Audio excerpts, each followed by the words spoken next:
Bonsoir. Des nouvelles de la Grande Muette pour démarrer cette émission. Ce samedi, le chef d'état-major général des armées, Lassina Doumbia, était aux côtés des militaires ivoiriens de la MINUSMA. Nous y reviendrons. Dans le domaine de la santé, le coronavirus est toujours à l'ordre du jour. L'Union africaine a annoncé avoir reçu plusieurs doses de vaccins de grands laboratoires internationaux. Les détails tout à l'heure dans le Live Actu. Hors de nos frontières, en Ouganda, cette fois, ce sont les résultats de la dernière présidentielle qui ne font pas l'unanimité.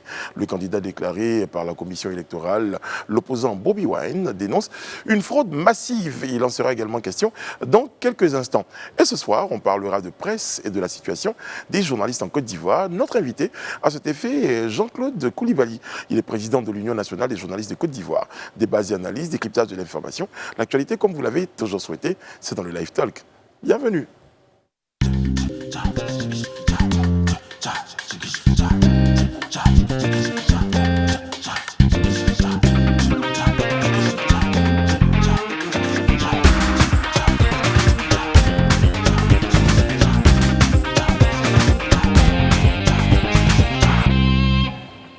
Oyez, oyez, c'est une nouvelle semaine que nous entamons avec toujours autant, sinon plus de bonheur et de plaisir. Et cette volonté-là de proposer toujours le meilleur à nos téléspectateurs.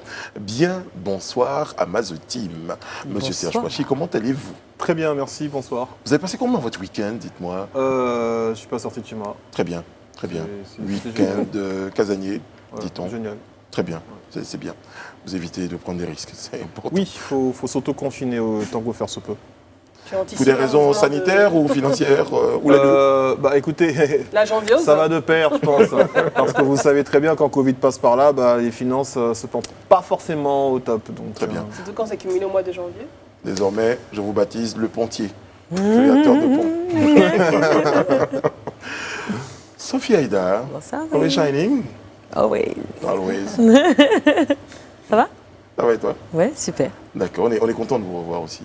Merci bien. J'ai dit toi et vous en même temps. Parce non, mais moi, tu me tutoies. Hein. Non, c'est tutoie, tu sais, nous, c'est... Voilà. You. C'est you, tu vois? Always you. Il n'y a pas de view. Ouais. C'est pas view, c'est des views. Et j'adore ces boucles d'oreilles. Moi aussi. Merci. Ce sont des boucles d'oreilles triangulaires ou... C'est d'une jeune créatrice de la Guinée. Ouais. Elle a 24 ans et elle fait donc des bijoux en bois, comme ça, que je trouve très jolis. La fois, vous avez une robe qui venait du Bénin. Oui, moi je suis très panafricaine. Vous voyez les enfants, donc, quand on vous dit que les mathématiques et surtout la géométrie, ça sert. Voici la preuve. Exactement. Voici la preuve en oreille. Madame Bleu, comment ça va? Très bien, et toi-même? Très très bien, très très bien. Vous êtes une vraie reine. Hein? Oui, merci. The Queen. Ouais. The Queen, I love it. Merci de le remarquer. Oui, depuis le temps. Depuis le temps. Dans cette chambre bleue. Moi aussi, c'est marqué King. Ah ouais. Oui. Même si c'est pas moi, mais quand même, j'ai un t-shirt de King. Bien sûr. On a l'occasion d'en parler. Hein. On a une petite lucarne là de King tout à l'heure. Et puis, exceptionnellement, parce que notre petite fourmi est indisponible, elle nous rejoindra très très bientôt. Eh bien, on a, et là c'est ma vengeance personnelle, on est allé chercher au Live Weekend. Je me suis dit, à quel moment ma victoire, Seigneur? Un autre transfert, dans le sens inverse. Madame Rabia Diallo est avec nous. Bonsoir Rabia. Bonsoir Rabia. Hello Rabia. Et de... bientôt il y en aura d'autres. Alors finalement c'est de une ou de une et demie ou de deux? Une et demie. De transfuge du Live Weekend. Je pense que c'est 2 fois 2. 2 divisé par 2, on ne sait pas. J'ai pas dit mon dernier mot. Mais je l'entends, hein. Ouais. Je l'entends très fort, vous le pensez tellement fort. Son plus grand rêve, c'est d'avoir Connie. Sur le Live Talk. Là, c'est fini. Un grand mercato. Alors là. Bon, alors, en tout cas, merci d'être avec nous. Vous êtes journaliste, donc forcément, vous êtes comme un poisson dans l'eau à ce rendez-vous-là. J'espère. Vous allez nager. C'est quelle expression comme ça?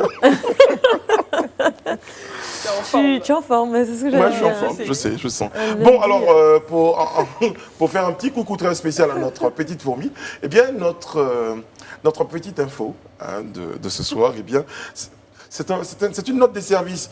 Alors, une note des services du ministère de la Santé. D'accord, je vais faire mon Serge Kouachi. La mortalité maternelle... je suis pas si... Oh, je sais. Ouais, je suis pas- En tout cas, c'est hilarant. je vais laisser le soin à Serge, parce que quand même, il lit vite. Alors, note de service émanant du ministère de la Santé et de l'Hygiène publique, le directeur de cabinet. La mortalité maternelle, néonatale et infantile constitue un véritable problème de santé publique en Côte d'Ivoire. Ce niveau élevé de décès est lié à l'insuffisance de la qualité des soins. En outre, il m'a été permis de constater une dégradation de la qualité des services dans les établissements sanitaires et plus particulièrement dans les maternités. Attention, on commence à se rapprocher. D'accord. Parce que jusqu'ici, je me demandais à quand. L'info. Mauvais accueil. Prestataire occupé à regarder la télévision. Novelas. Prestataire absent au poste de garde. Retard dans les références des clientes. Cette situation serait en partie due à la présence de postes de télévision dans les salles de garde. Face à cette situation, j'invite messieurs les directeurs régionaux, départementaux et les directeurs des hôpitaux à supprimer les postes de télévision dans les salles de garde des établissements sanitaires. En effet, les postes de TV sont réservés à la sensibilisation et leur remplacement recommandé est le préau de sensibilisation.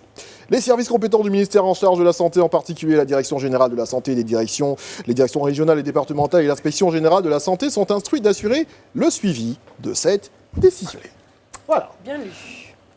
Oh merci, c'est gentil. Donc, Mais dans des endroits où on a mis télévision, c'est-à-dire pour faire de la sensibilisation, Pour la les gens regardent.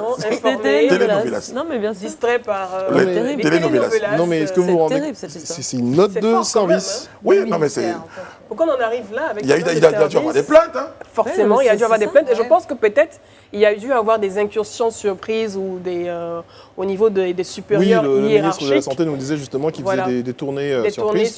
surprises pour pouvoir tomber sur ce genre de, Incroyable. ce genre de cas. Et forcément, une note de service de ce genre. Ayez un minimum de conscience professionnelle, s'il vous plaît, Franchement. surtout dans ce secteur-là, Non, mais parce que c'est- c'est un on est véritable très sensible. sacerdoce C'est- quand c'est on décide incroyable. d'être dans la santé. On porte des vies humaines dans nos mains, Et on est mais distrait. on regarde des Les telenovelas. telenovelas. C'est assez addictif, hein. Cette Oui, chaîne-là mais- en particulier, c'est très addictif. Non, non, non, je pense que ça a Au-delà commencé de- il y a bien longtemps. Hein, les femmes Oui, je- brûlaient leur. Oui, Oui, le repas, bien sûr. Il restait sur Ouais. le À oui. Non, c'est parce que 18h, la chaîne, c'est le 19h. programme. Oui. Le programme, Mais donc. le fait que ça soit mentionné en premier, en fait, c'est ça C'est terrible. c'est la première C'est- raison. oui. voilà. Et Il en lit plus, le c'est taux de inconscient. mortalité à Exactement. à la Novelas, présence, en fait, de- Totalement inconscient. Ouais. Totalement. Bon, voilà, c'était notre petite info. Bisous à notre petite fourmi. Alors, on va commencer avec le point saillant de l'actualité d'ici et d'ailleurs. C'est dans le Life Actu. On va commencer par la défense et la sécurité. Le chef, le général Lassina Doumbia, donc, était aux côtés des militaires ivoiriens de la MINUSMA. C'était le samedi dernier, Oui. porteur d'un message. Oui, tout à fait. Donc, on parle de cette visite du général de corps d'armée, Lassina Doumbia, chef d'état-major des armées de Côte d'Ivoire. Donc, c'était samedi 16 janvier dernier. Je pense que vous avez les images sur vos différents écrans. Il est arrivé donc sur le camp de Tombouctou, le chef d'État, le général de corps des armées donc, de Côte d'Ivoire pour transmettre un message, le message de la Côte d'Ivoire, enfin de compassion de toute la nation ivoirienne et surtout du président Alassane Ouattara et du Premier ministre, sans oublier le ministre de la Défense Ahmed Bakayoko, et naturellement tout le soutien de la nation ivoirienne suite à cette attaque qui a donc touché les forces ivoiriennes de la MINUSMA du côté du Mali et qui a fait donc 4 victimes, donc 4 morts et 3 blessés. Donc il a par la suite, après avoir naturellement transmis ces mots de compassion donc, de toute la nation et du président de la République, il a pu partager un repas de corps donc, avec les casques bleus ivoiriens et en même temps il a pu inspecter les lieux, donc leur campement pour voir où est-ce qu'ils sont, s'ils sont dans de bonnes conditions, en tout cas s'ils sont installés dans de bonnes conditions. Ça a été un peu l'objet de la visite du chef d'état-major du côté du Mali. C'est important hein, que les troupes aient le soutien Ouais.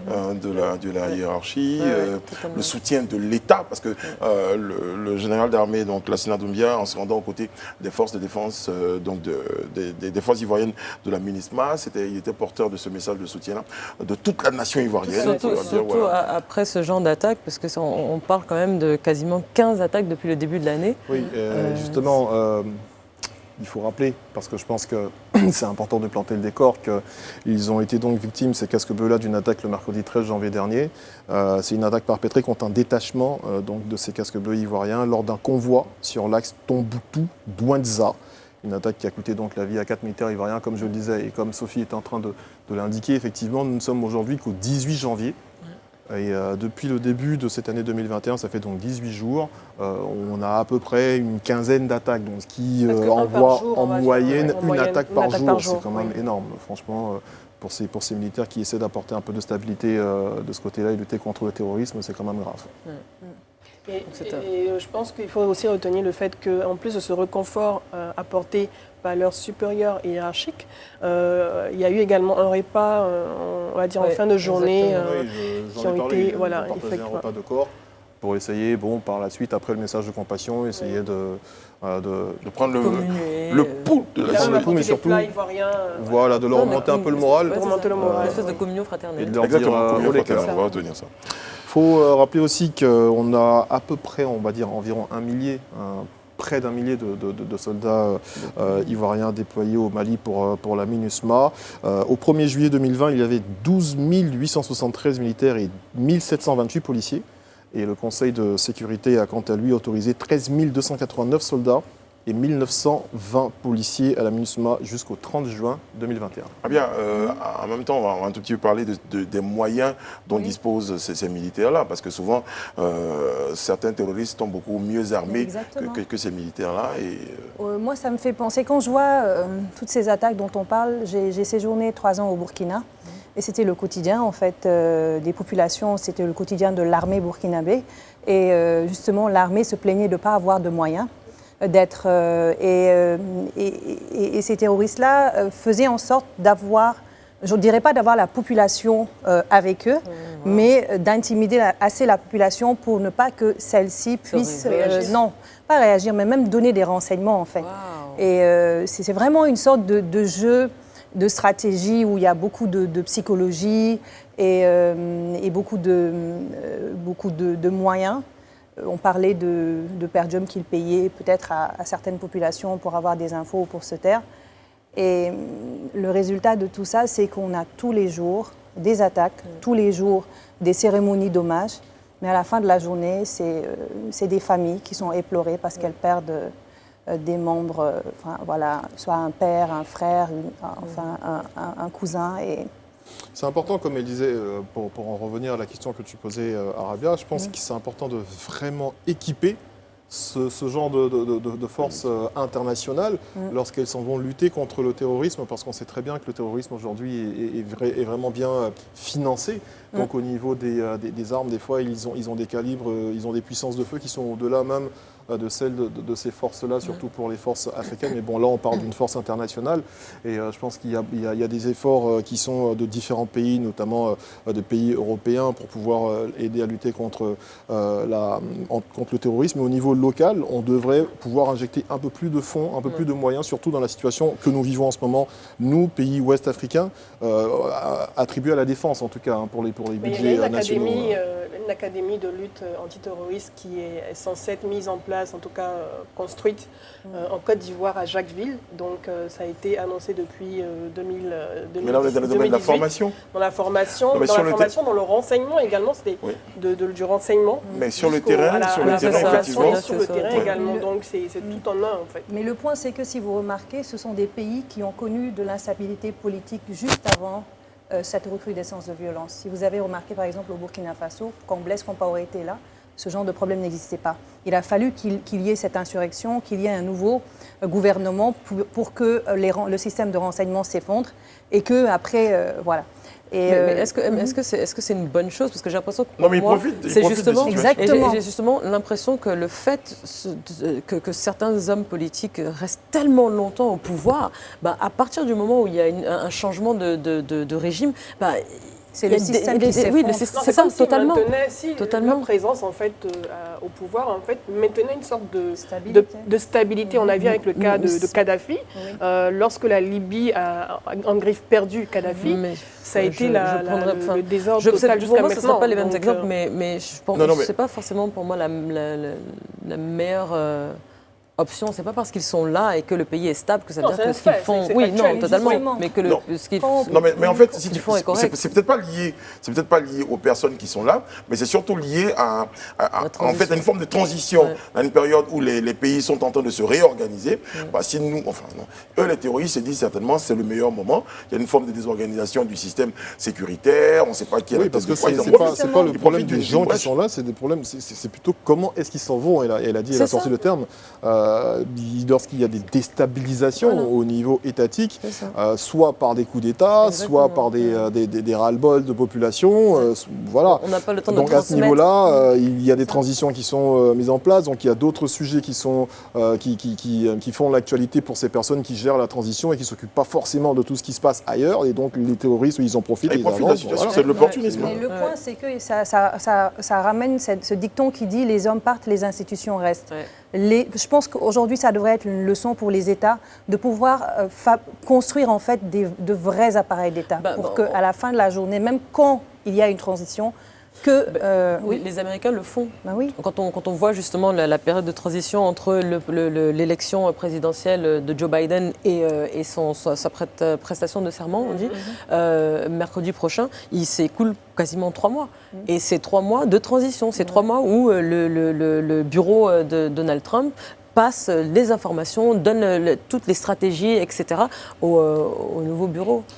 Ça s'appelle la D'accord, bah voilà, continuité de on l'État. en a parlé, puis certainement qu'on sera entendu. Bon, un autre sujet, si vous le voulez bien, notre point de notre actu ce soir, eh bien, c'est le point Covid, enfin Covid-19, pas le point de la situation, mais cette fois, c'est l'Union africaine qui obtient, et ça c'est une bonne nouvelle, des millions de doses de vaccins pour le continent. On en parle avec vous, Madame oui, Bleu c'est une très bonne nouvelle venant de l'Union africaine qu'on n'entend pas souvent sur ce genre de sujet.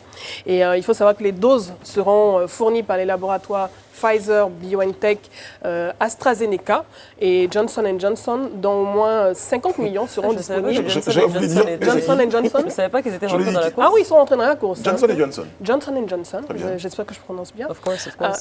Effectivement. Donc au moins 50 millions seront disponibles entre avril et juin 2021. Donc les vaccins sont prévus en tout cas pour cette période. Et il faut savoir que l'Union africaine a obtenu 270 millions de vaccins anti-Covid pour le continent, dont la plupart des pays n'ont pas forcément les moyens de financer l'immunisation de leur population. Et quand je parle d'immunisation de population, il faut savoir que les scientifiques du Africa CDC, donc le Centre africain de contrôle et de prévention des maladies, a indiqué que nous, continent africain, devons atteindre au moins 60% de la population pour ralentir, en tout cas en termes de vaccination, pour ralentir significativement la propagation de la maladie sur le continent. Donc c'est une bonne nouvelle. On aura des vaccins. La Côte d'Ivoire également a déjà prévu pour le mois de février vacciner déjà avoir 200 000 doses pour vacciner en priorité le personnel soignant et les personnes âgées vulnérables. Donc nous sommes dans le process de cette vaccination. Bon, ouais, plutôt bonne nouvelle. C'est le lieu de rappeler, je pense, puisque nous sommes toujours sur ce sujet Covid, que, écoutez, on a eu le ministre de la Santé ici mercredi dernier sur notre plateau, qui nous disait que tout semblait aller, notamment par rapport au protocole de soins qu'applique la Côte d'Ivoire. Mais force est de constater qu'aujourd'hui, quand vous allumez votre ordinateur et que vous êtes sur les réseaux, vous avez des témoignages de beaucoup de personnes qui vous disent qu'elles reviennent justement d'hospitalisation, de séjour. Vous avez des témoignages de personnes qui vous appellent pour me dire que mes parents sont hospitalisés sous assistance respiratoire. C'est vous dire qu'en fait, je ne sais pas, je ne connais pas les chiffres pour l'instant, mais je ne sais pas si on est en train de traverser un pic, mais on est dans une phase assez critique après celle des fêtes de fin d'année. Il faut vraiment, mais vraiment faire attention parce que c'est une réalité, Covid. C'est une réalité, ça touche tout le monde. Ce qui me choque encore plus dans cette phase, c'est le nombre de jeunes qui témoignent justement d'avoir été contaminés par le virus et qui sont dans les hôpitaux en ce moment, certains sont sous assistance respiratoire et qui ont failli perdre la vie même. Donc par rapport à la saison dernière, je trouve qu'il y a énormément de jeunes et c'est critique et la maladie elle est réelle. Donc on a l'impression vraiment, que les cas actuels sont de plus en plus graves quand tu parles de jeunes parce qu'on a des témoignages de jeunes qui, pour certains, sont sortis d'hôpitaux alors qu'ils étaient sous assistance respiratoire, j'en connais, et qui sont sortis des hôpitaux, mais qui ont encore des séquelles, alors qu'ils sont très jeunes. Oui, bien sûr. Et on a l'impression qu'il y a des lésions au poumon. Des lésions au poumon. Et parce que on a je pense l'impression qu'ils ont que traîné ça longtemps. Voilà, on a peut-être l'impression qu'on a peut-être une forme de mutation, une forme plus grave en fait de ce virus moi, qui est présent. Mon analyse à moi, c'est sur pas le forcément territoire. une mutation. Mon analyse à moi, c'est que on a pas mal de personnes qui sont asymptomatiques, je pense, Oui, qui se promènent, qui se promènent avec la maladie. Et la maladie, comme vous l'avez dans votre corps, elle fait des dégâts, hein, notamment au niveau de vos poumons, c'est des lésions. Et après, il y a des infections, mais ces infections-là, une fois que vous les détectez, les lésions sont déjà établies. Et donc, vous êtes obligé d'être sous assistance respiratoire et avoir des traitements et des protocoles assez lourds. Et en général, c'est pour certains qui avaient quelques symptômes, c'est lors d'une radio des poumons qu'on a pu découvrir qu'ils avaient une sorte de lésion à 40% ou à 50% de leur poumon qui était affecté en fait. Et si on ne fait pas de radio, on peut être tranquille, se promener avec ces lésions dans les poumons. Donc c'est parce qu'il y en a, même quand ils font leurs tests, ils sont négatifs, pourtant ils sont atteints, ils sont malades. Moi, un médecin m'avait dit que le taux de fiabilité du test était à 60%. Waouh! Et ça, il me l'a dit justement, c'était quand mon père était malade justement, où il nous disait qu'il fallait qu'on lui fasse une radio parce que les tests n'étaient pas fiables. Il m'a dit que c'était fiable à 60%. Donc moi, perso, ce que je recommande, c'est de refaire un autre test. J'ai vu une personne qui a été testée positive, mais au deuxième test, la première fois c'était négatif, mais elle avait perdu l'odorat, le goût. J'ai recommandé de refaire et puis elle a refait, c'était positif. Donc, en tout cas, faites attention. C'est un virus vicieux. Allez, on va partir à l'international. Yes. Pour aborder une question d'élection. Exactement. En Afrique. Et cette fois, c'est la réélection de Yoweri Museveni qui est contestée par son principal adversaire, Bobi Wine. Yes, alors j'en ai parlé un petit peu la semaine dernière. Donc les élections en Ouganda se sont déroulées comme prévu le jeudi 14 janvier 2020, mais pas sans rebondissement, je pense que vous en doutez.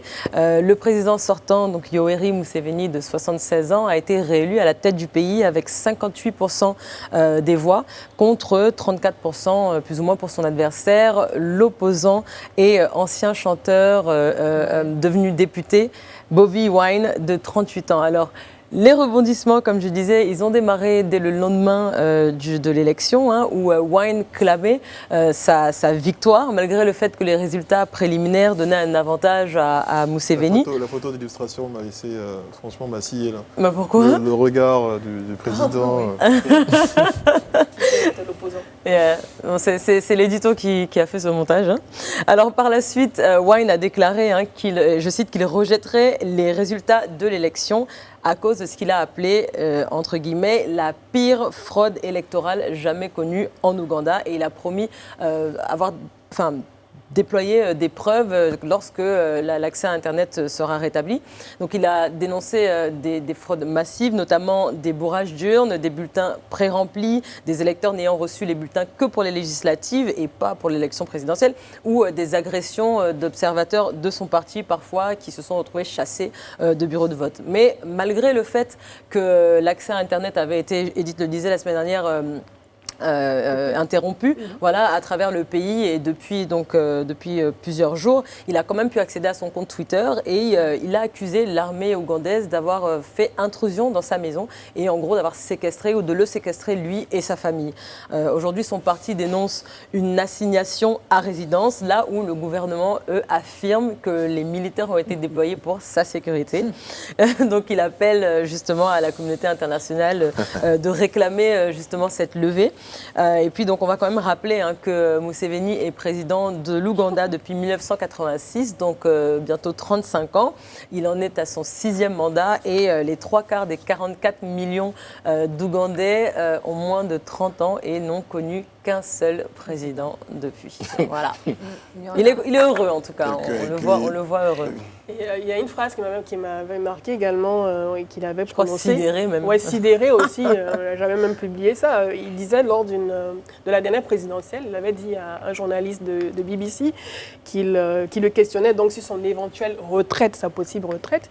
Donc il leur avait dit mais comment pourrais-je quitter la plantation de bananes que j'ai créée alors même qu'elle vient juste de me donner ses premiers fruits. Et je crois que la plupart même de ses partisans même utilisent même cette réponse qu'il a donnée aux journalistes de BBC dans la dernière campagne électorale, voilà, pour faire un slogan, en fait. Voilà, c'est sa bananerie. Il n'a pas réussi enfin, les autres n'ont pas réussi à faire passer une loi de limitation de mandat.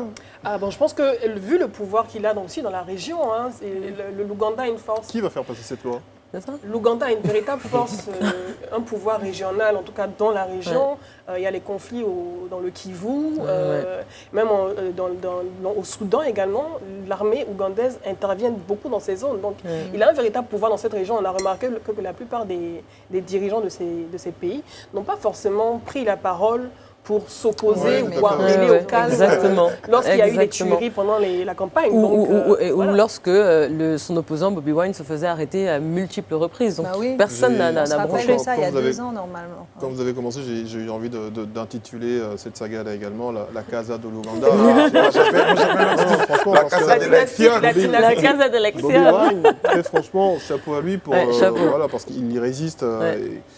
C'est pas évident le contexte dans lequel il œuvre politiquement pour son combat. Parce que si même les voisins aux alentours n'ont pas envie de fâcher le monsieur, imagine, à l'intérieur vous faites ces choses-là. Mais la question aussi à se poser, c'est pourquoi depuis 36 ans, c'est vrai, il a du pouvoir, l'armée est derrière lui, mais pourquoi les populations n'arrivent pas... s'il vous plaît, parce que sinon je pense que je vais éclater de rire.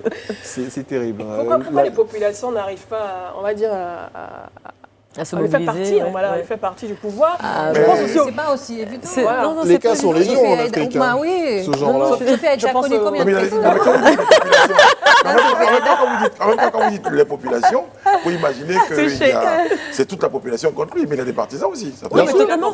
Il a énormément de partisans. On sait comment ça se passe. Ils sont bien. Après, ça ramène si pour l'instant la balance ne tangue pas. Ça ramène encore ce questionnement sur la table de discussion, je veux dire, des intellectuels africains par rapport au visage de cette démocratie africaine tant recherchée qui serait stable et qui pourrait tenir. Ça, je pense que ça nous ramène aux discussions. Mais après aussi, il y a son passé, parce que mine de rien, il est arrivé au pouvoir en chassant un sanguinaire, Joseph Kony, qui pendant 20 ans quand même a eu un règne sanglant sur ce pays. Te souviens de ce qu'il a dit quand il est arrivé au pouvoir. Il a dit qu'il faut que les gens qui ne veulent pas partir du pouvoir partent. Qu'ils partent. Là, vous venez de prêter 35 ans d'existence à Madame Beu, alors je pense qu'elle est beaucoup plus jeune que ça, donc je ne sais pas comment elle arrive à se souvenir de ça, mais elle est Wikipédia, bien sûr. Elle lit beaucoup. En fait, moi, ce que je me dis, c'est que tous les opposants qui viennent au pouvoir ont ces vœux pieux. On le voit un peu partout. Des messies qui se transforment en dictateurs au bout du premier, deuxième, et puis après, troisième mandat hypothétique. Donc, je veux dire, voilà. Mais j'ai posé une question à Sophie Aïda. Oui, tu as eu combien de présidents? Moi? Depuis que tu es née. Sinon, sauvé par la question que je vais poser à moi, que je remets sur la table de discussion, quand tu dis des messies qui se transforment en dictateurs, je ramène encore à ça, je dis, cette question-là, on va peut-être en débattre un jour ici. Quel est, selon vous, le meilleur visage de cette démocratie africaine tant recherchée? Parce que qu'est-ce qu'un dictateur pour l'Afrique? Mais est-ce que l'Afrique a réellement besoin? Est-ce que la démocratie, c'est vraiment pour l'Afrique? C'est ce que je suis en train de dire. Le visage de la démocratie africaine. Vous parliez de ces personnes qu'on avait jugées, qu'on avait qualifiées de dictateurs. Lorsqu'elles sont parties... Qui les qualifie de dictateurs? Voilà, on a eu une arrivée des opposants au pouvoir, et ça n'a pas stabilisé les pays. On n'a pas fait mieux, forcément. Oui, mais au début même, elles font mieux, ces personnes. Mais à un moment donné... le système, moi, je peux parler de... quelque chose dans le pouvoir que nous, on ne sait pas. Oui. On se rappelle à un moment, il faut qu'on prenne conscience de ça. Oui, et qu'on fasse nos textes en fonction. Le point, c'est ça. On se rappelle, moi, je peux parler de ce que je sais. Au Sénégal, quand Abdoulaye Wade est arrivé, mais c'était de l'espoir. On était tous contents. On a jubilé. Le premier mandat était extraordinaire, c'était un visionnaire. Il a bien bossé. Mais au deuxième mandat, à la fin, c'était un grand n'importe quoi. Non, mais après aussi, il y a peut-être trop d'attentes qu'on place dans ces arrivées-là. Parce que tous les gens qui se disent on va voter pour Rabia parce qu'on ne veut plus que Mme Bleu soit là, parce qu'on espère que quand Rabia va venir, tout de suite elle va nous donner 50 millions. Parce que Rabia a vendu un rêve à la population. Mais ce que je dis, c'est ce rêve-là, il matérialise ce rêve à un moment. Mais au bout d'un moment, c'est incroyable. Il a essayé lui, par exemple, il a essayé de mettre en avant son fils en disant à tout le Sénégal que c'était le plus intelligent, jusqu'à créer des frustrations dans son propre parti. Et finalement, qu'est-ce qui s'est passé? Les gens se sont rebellés. Il a voulu faire passer un 3e mandat qui n'est pas passé. Aujourd'hui, les Sénégalais ont encore choisi quelqu'un d'autre parce qu'ils ne voulaient plus de lui. Et beaucoup sont déçus. Et je sais pas. Après, il y a des opposants qui ont bien marché. Faut comment Tout le monde ne peut pas être satisfait. Exactement. C'est pour ça qu'il y a une expression, le kafissa. Allez chercher ce que ça veut dire. Okay. Vous êtes ici qu'on va prendre enfin notre tour de l'actualité. Je vous invite maintenant à faire un tour hors de nos studios pour notre micro-trottoir. Kafissa, je suis allé chercher ça loin quand même. Ces dernières années, notre pays, vous le savez, a traversé plusieurs crises et remous sociaux. Quel rôle ont joué les hommes de presse? Leur plume ont-elles contribué à apaiser ces situations ou à mettre le feu aux poudres? On suit ensemble notre micro-trottoir. Il est réalisé par Fabrice Ndé et Nokana Palika. Les journalistes ivoiriens font du bon travail pour la cohésion sociale en Côte d'Ivoire. Je les félicite par rapport à ce travail qu'ils font. Je dirais qu'ils sont aussi la voix de ceux qui ne peuvent pas parler. Donc, ils peuvent réconcilier les Ivoiriens grâce à leur plume, grâce à ce qu'ils font, grâce à ce qu'ils véhiculent comme message. Disons que les journalistes ils dramatisent tout. Quand on lit certains journaux, on voit qu'il y a toujours de mauvaises nouvelles dans les journaux. Toujours, il n'y a rien de constructif. Tout est... Il y a eu tel drame ici, il y a eu un effondrement là-bas, le pays va mal. Donc, franchement, ça fait que moi-même, je ne lis plus les journaux, là. Même les titres, même, je dépasse. Il n'y a pas quelque chose d'intéressant qui montre un peu le bonheur. Toujours des malheurs, toujours des problèmes. Ce qu'on remarque, c'est qu'aujourd'hui, les journaux appartiennent à des partis politiques, ce qui fait que 80% des écrits sont déjà orientés. Ce qu'on pourrait demander, c'est de donner plus de liberté aux journalistes afin qu'ils puissent s'exprimer convenablement. Ils sont tellement inféodés que c'est difficile d'exprimer leur propre opinion. En général, quand tu exprimes une opinion contraire à ce que le parti veut ou ce que le patron de presse veut, on voit que le gars il est menacé dans son emploi, donc il préfère rester dans le canevas de ce que le patron a demandé, ce qui fait que leurs écrits ne traduisent pas la réalité du terrain. Et c'est déplorable, mais je pense qu'avec le changement de mentalité, ça va venir un peu. Parce qu'il faut forcément aller pour une démocratie, pour un pays qui se veut démocratique, il faut aller à la liberté de la presse. Et ça, c'est indéniable. Les journalistes ivoiriens, on peut dire ils font leur travail. Ils font ce qu'ils peuvent pour contribuer à la paix en Côte d'Ivoire. À travers les différentes émissions, les reportages, ils font leur travail. On a des journalistes qui vont dans de grandes écoles. En tout cas, ils sont professionnels. Je suis fière des journalistes ivoiriens. Les journalistes ivoiriens, je les trouve plus engagés. Je trouve qu'ils sont plus partisans. Ils suivent maintenant les politiciens. Il n'y a plus vraiment de charisme. Certes, il y a forcément d'autres qui se démarquent, mais qui sont restés dans l'ombre. Les journalistes ivoiriens, moi, je pense que ils jouent un rôle fondamental. Ils arrivent à sensibiliser les gens sur la cohésion sociale et sur la paix en Côte d'Ivoire. Franchement, ils jouent un rôle prépondérant dans la paix et la cohésion sociale en Côte d'Ivoire. Mais ce que je reproche, ce n'est pas qu'ils prennent parti. Voilà, ils n'ont qu'à être ouverts, ils n'ont qu'à être neutres et parler de la paix et la cohésion sociale en Côte d'Ivoire pour que les Ivoiriens puissent se réconcilier véritablement. Parce qu'on a vraiment besoin de la paix en Côte d'Ivoire. Depuis un certain temps, moi j'ai décidé de ne plus lire les journaux. Voilà, parce que j'ai remarqué que nos journalistes, pour certaines choses, ils préfèrent ne pas dire la vérité, alors qu'ils savent, ils connaissent bien la vérité. Donc je ne trouve pas trop nécessaire de venir lire un journal ou bien écouter une chaîne qui est vraiment partisane.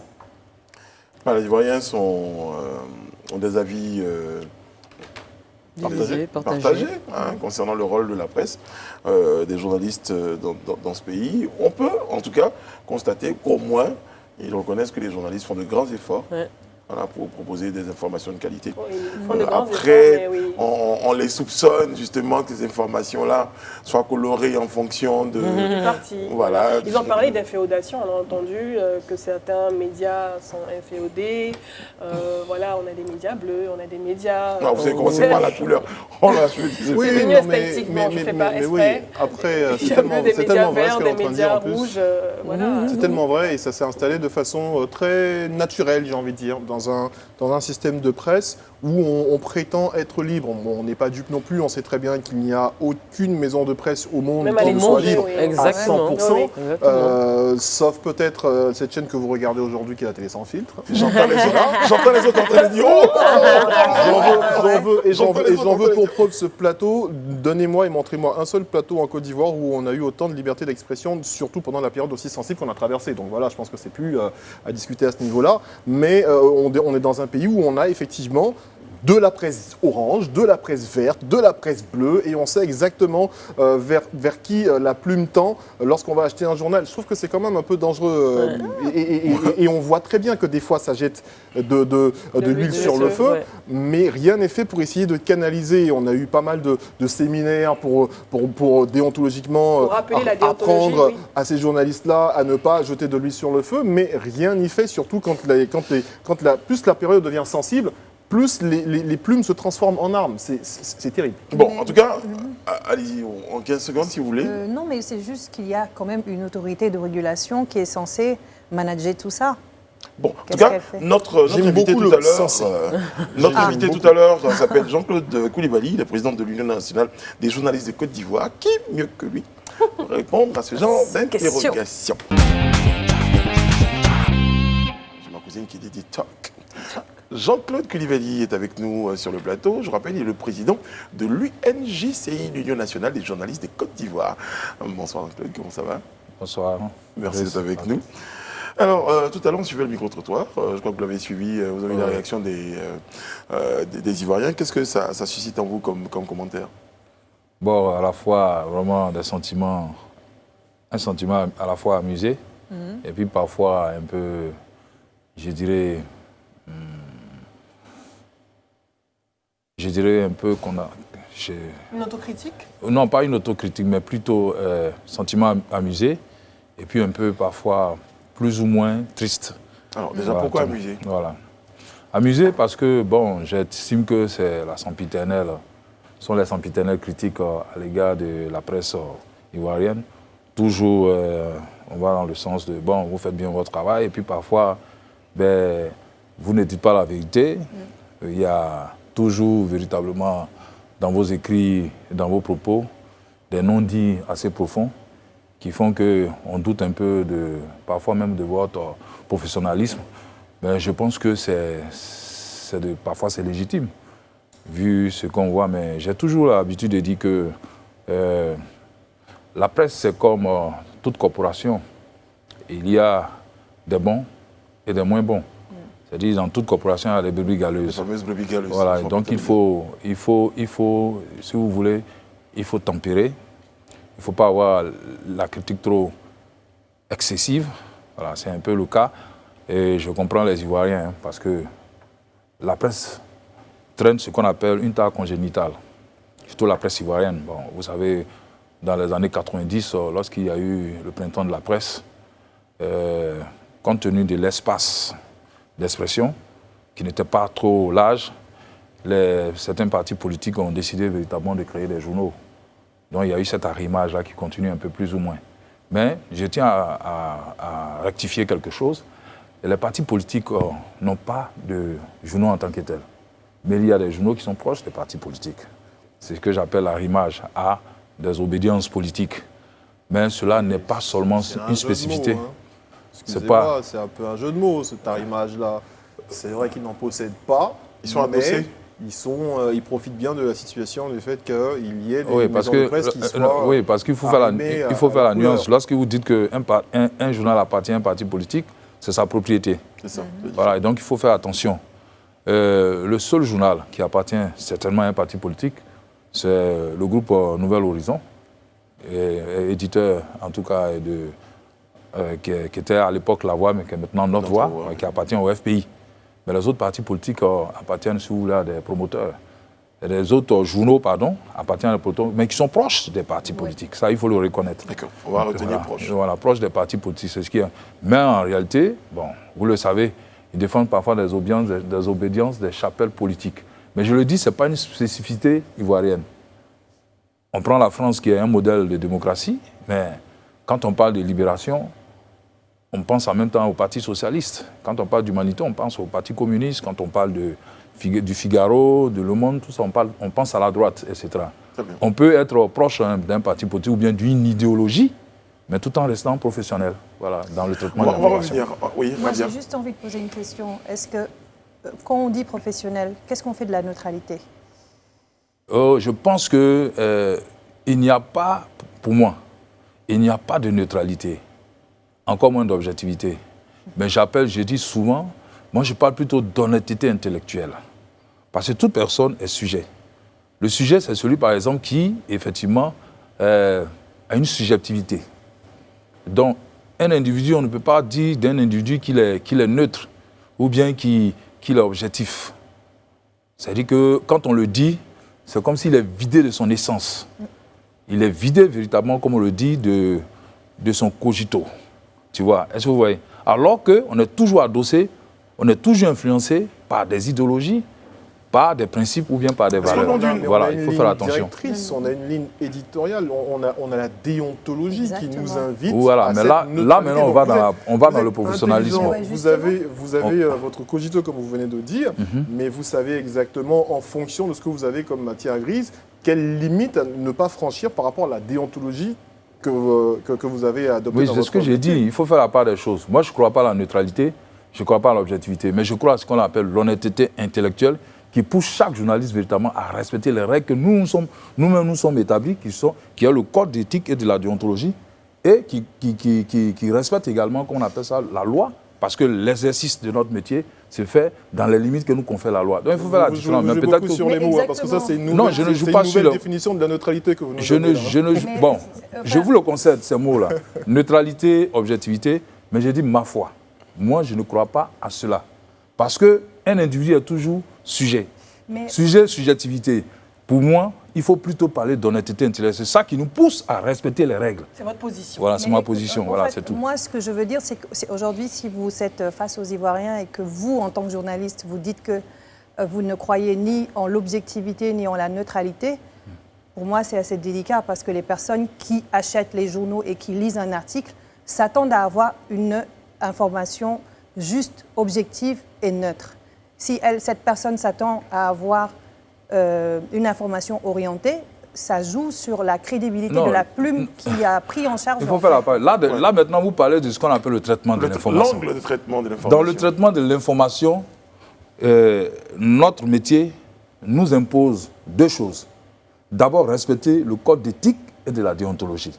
Et ensuite, respecter les lois la loi qui régisse, par exemple, notre métier, c'est-à-dire la loi de 2017. Donc voilà. Une même information peut être relayée, elle existe, elle est factuelle, mais maintenant, dans son traitement, elle peut différer d'un organe à un autre. Selon la sensibilité de chacun? Ça veut dire qu'en fait, c'est le traitement. Et dans le traitement, il faut inclure ce qu'on appelle le respect. C'est-à-dire, dès que vous respectez les règles du jeu, vous êtes dans le professionnalisme. Au niveau il est clair que vous allez produire ce qu'on appelle une information équilibrée, vérifiée, et qui véritablement, si vous voulez, bon, comme vous le dit, épouse les normes de la neutralité, si vous voulez, de l'objectivité. Est-ce que vous voyez? C'est ce que j'explique.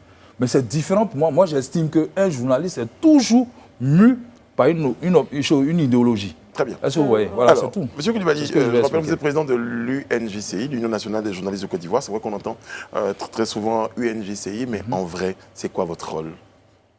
Notre rôle au niveau du conseil exécutif que je préside est d'abord de faire la promotion de la liberté de la presse. Ça, c'est le premier combat. La liberté d'expression s'entend et la défense des droits et des intérêts des journalistes de Côte d'Ivoire. Voilà les premières missions. Maintenant, nous nous adossons sur ce qu'on appelle, si vous voulez, les trois piliers de l'association qui ont mis sur pied nos devanciers, nos aînés, qui est la promotion de la confraternité, faire de l'UNJCI un creuset de la confraternité, ensuite la solidarité entre les journalistes et enfin, la formation, toujours la formation. Voilà, voilà les 3 piliers. C'est cela le rôle de l'Union nationale des journalistes de Côte d'Ivoire. Alors, on sait, M. Koulibaly, que vous avez succédé à Moussa Traoré, donc dit MT, qui avait quand même une véritable aura au sein de l'UNJCI. Comment on se sent lorsqu'on succède à une telle personnalité au sein d'une organisation de journalistes?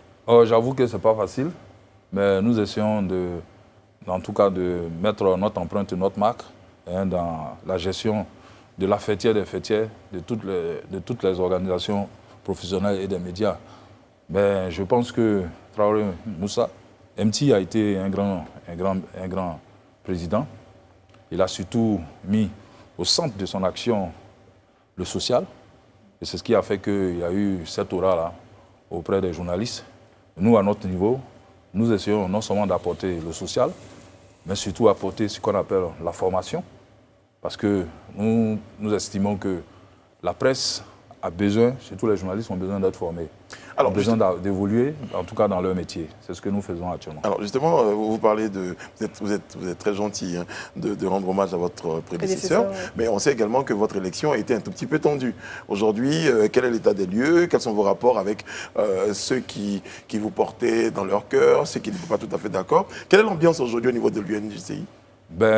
L'ambiance est très bonne.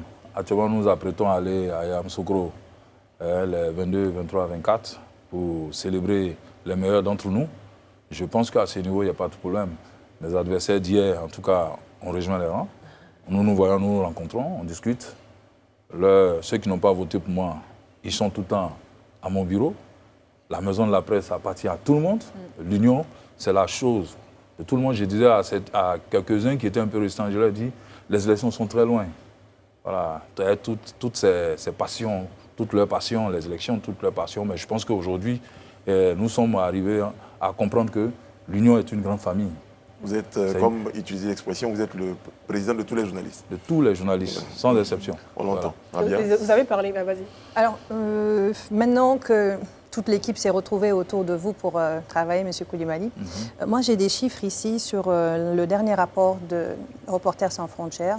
Je me suis basée sur un rapport qui a été publié par Wikipédia, qui place la Côte d'Ivoire à la 71e place sur 180 pays, derrière le Ghana, le Sénégal, le Burkina Faso. Aujourd'hui, quelle est la situation qui prévaut en Côte d'Ivoire sur la liberté de la presse? Je pense que la liberté de la presse en Côte d'Ivoire est plus ou moins respectée. Parce que contrairement à ce que les gens pensent, ou bien quand on regarde certains pays, au niveau du classement des Reporters sans frontières, on se rend compte que les journalistes ivoiriens ont quand même beaucoup de chance.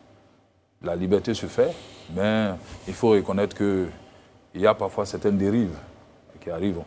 Il y a aussi ce qu'on appelle les vieux réflexes obscurantistes qui veulent nous tirer encore vers le bas, mais nous essayons d'être vigilants. Nous avons connu des procès au niveau en diffamation, en général, et qui se sont soldés par des condamnations au niveau pécuniaire au tribunal d'Abidjan. Je veux parler de la condamnation qu'a subi le Nouveau Réveil, le Temps, pour ne citer que ces organes l'année dernière.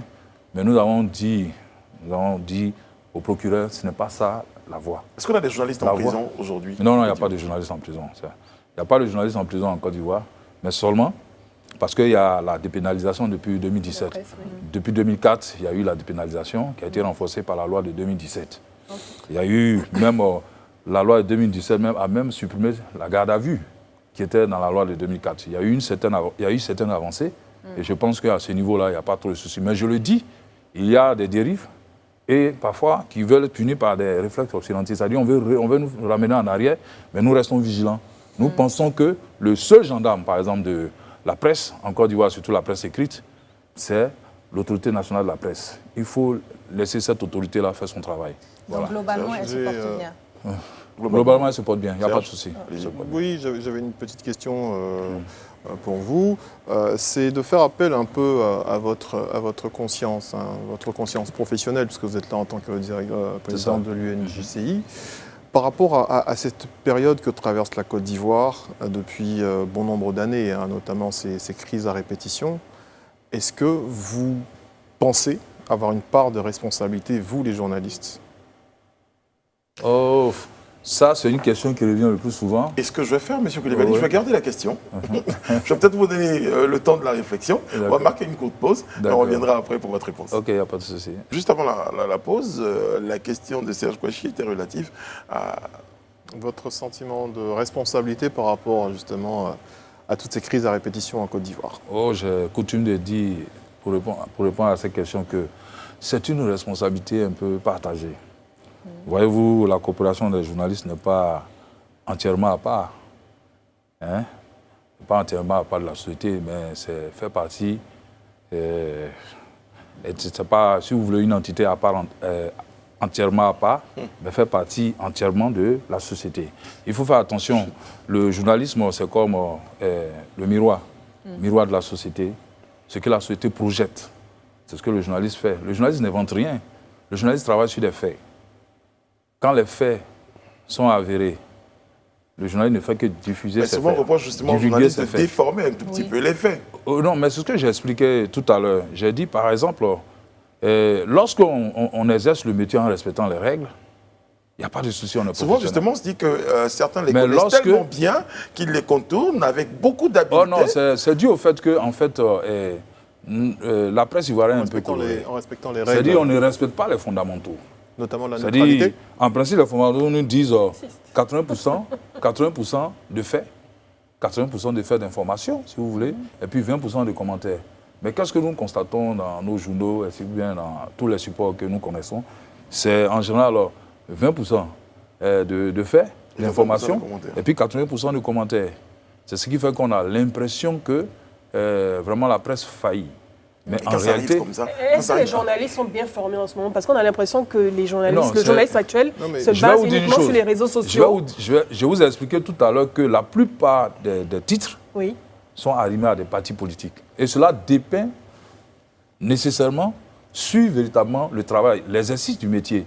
Mais ce n'est pas parce que je cautionne cela. Je ne cautionne pas cela. Et au contraire, c'est cela notre combat. Notre combat, c'est de faire en sorte que nous respectons nos fondamentaux et nous respectons surtout les règles d'éthique et de la déontologie. Très bien. Voilà. Vous avez mis C'est ça qui est important. Très bien. Maintenant, ce que je vais dire, les journalistes ne sont pas totalement responsables de tout ce qui se passe en ce moment dans la société. Vous acceptez votre part de responsabilité, mais pas une responsabilité. Voilà. C'est-à-dire que ce n'est pas une responsabilité vraiment, comme on le dit, bon, écoutez, c'est vous qui êtes les boucs émissaires, donc acceptez cela. Non, on ne peut pas accepter. Il y a, je l'ai dit, on part des faits. Il y a des discours, il y a des propos, il y a des actes qui sont posés par les acteurs politiques, par les acteurs sociopolitiques. Très bien. Et c'est cela que nous, c'est notre matière première que nous utilisons véritablement pour faire ce qu'on appelle l'information. Si vous pouvez une question en 15 secondes et que M. Koulibaly prend 30 secondes, je permets. Sinon, je serai obligé de passer à autre chose. Franchement, c'est une question de 2 secondes. Très bien. En temps de crise, en tant que journaliste, est-ce que vous pensez qu'on peut se permettre de parler de tout? Non, pas du tout. Très bien. Pas du tout. Il y a la responsabilité du journaliste qui est engagé. Très bien. En toute chose, voilà, c'est ça. Voilà, c'est bon. Je suis obligé de... Voilà, c'est bien, très très bien. Bon, 2 secondes, 30 secondes, c'est bon. Monsieur Koulibaly, non, je ne passera pas, Serge. L'UNDC organise la 22e édition de la nuit de la communication. Sénéra Yamsokro, il y a des innovations pour cette édition? Oui, il y a beaucoup d'innovations. La première innovation, c'est que Ebony n'est plus, si vous voulez, en un seul jour. Ce n'est pas une nuit seulement où on va célébrer les meilleurs d'entre nous. C'est aujourd'hui un week-end. C'est un week-end. Pourquoi un week-end? Tout simplement parce qu'on a chaque année l'habitude de choisir un thème. Le thème de cette année, c'est quel journalisme pour une Côte d'Ivoire assemblée. En général, le président de l'UNICI, lors de son allocution, le jour de la nuit de la communication, l'évoque. Et puis, bon, le survol. On a compris que nous sommes tous des intellectuels.